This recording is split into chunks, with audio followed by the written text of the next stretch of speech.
Executive Director of Upwardly Global. We are a national not-for-profit organization with offices in San Francisco, New York, and Chicago, and our mission is to help highly skilled immigrants reclaim their careers in the United States. Today there are about 1.3 million highly educated and legal immigrants who are poor, working in unskilled or low-skilled jobs.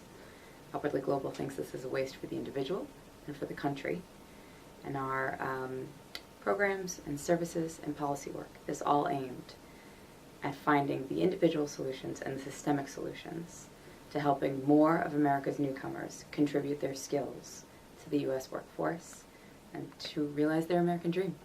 Upwardly Global has a direct services program that has two components. So the problem we address, the way we address it is related to the barriers that exist. The barriers that exist are for the individual. They don't know when they come to the United States what's expected in a professional job search. So there may be cultural differences, things like as sort of basic as communications, eye contact, how one markets oneself in the United States, as well as strategy, how important networking would be.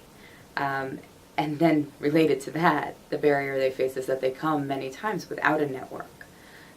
Beyond that, the employers actually don't necessarily always feel that they're competent in evaluating foreign credentials, foreign experience, and there's always, some amount of whether it's conscious or subconscious bias against that group.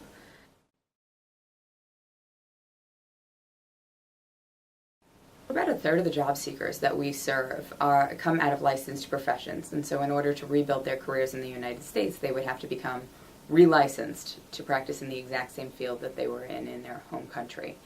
So what we have done in partnership with the state of Illinois is piloted a program whereby we're taking multiple steps to try and ease the barriers to relicensing for immigrant professionals.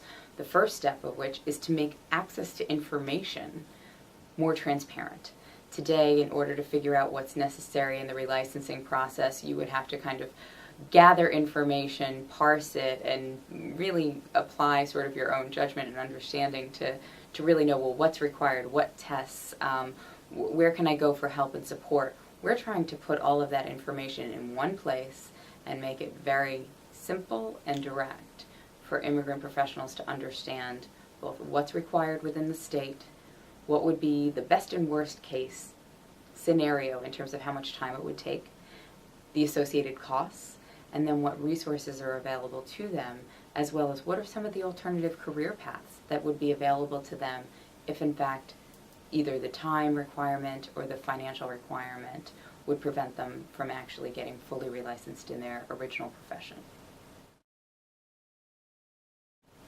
So with across the three offices, 800 volunteers, many of whom come out of our corporate relationships, either serve as mock interviewers, really providing the feedback in live interview situations that help our job seekers understand how to better perform in that critical part of the U.S. job search, or as mentors, taking their commitment one step further and really helping the job seeker understand in their specific industry what is the lingo, what would be some of the jobs they should be looking at, what are the current topics of interest to employers, how might they even succeed in a small company versus a mid-sized company versus a large company, and how to position their search so that they're really finding the best fit for themselves and for their professional growth in the U.S. On the other side, we train the employers. So employers, we teach about what is the profile of a skilled immigrant, why might they be falling out of your system, how can you train your own HR staff and line managers to be competent in cross-cultural interviewing skills. And then we obviously work with our employer partners to help them practice this skill by presenting our job seekers for open positions with their companies.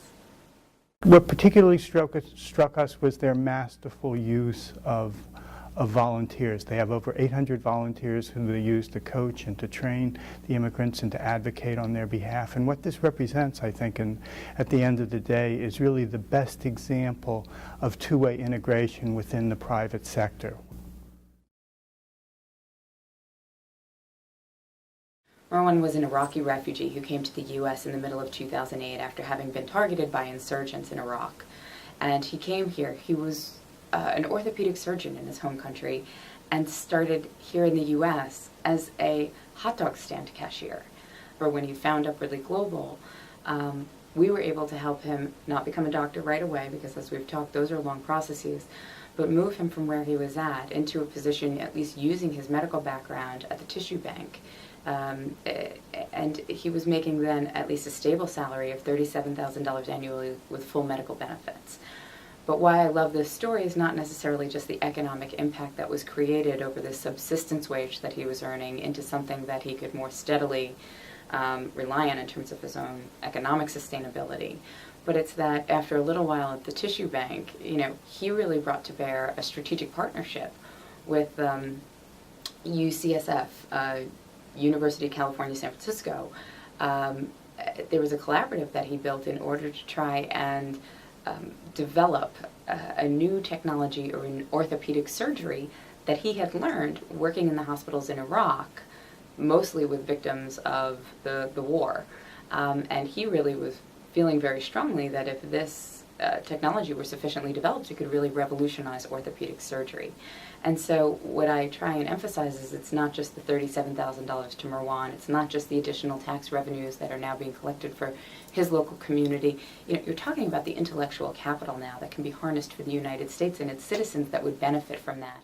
So what Upwardly Global then is addressing here is in some ways the worst of all policy worlds, which is brain drain in the sending country and brain waste in the receiving country. And the promise then of Upwardly Global, and the promise that they very much realize, is to move these high-skilled immigrants from the economic margins into the middle class.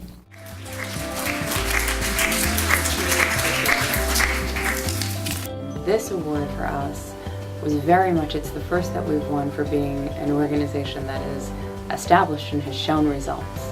And that we're being recognized with a set of peers that have been around in some cases for 100 years doing this work was so meaningful to us. That what it really means is that, one, as I can imagine, our founder Jane feels very validated. Her vision always was about integration. It was always about the fact that we need to ask Americans to recognize the value of immigrant contributions as much as we need to coach immigrants about how to assimilate into their new culture. And so this award, I think, is both a validation of that vision, but as well as an indicator of where the conversation is going in the United States around immigrant integration, that perhaps we've reached a moment where this issue has taken on a new level of importance or priority, or at least opened the door to that.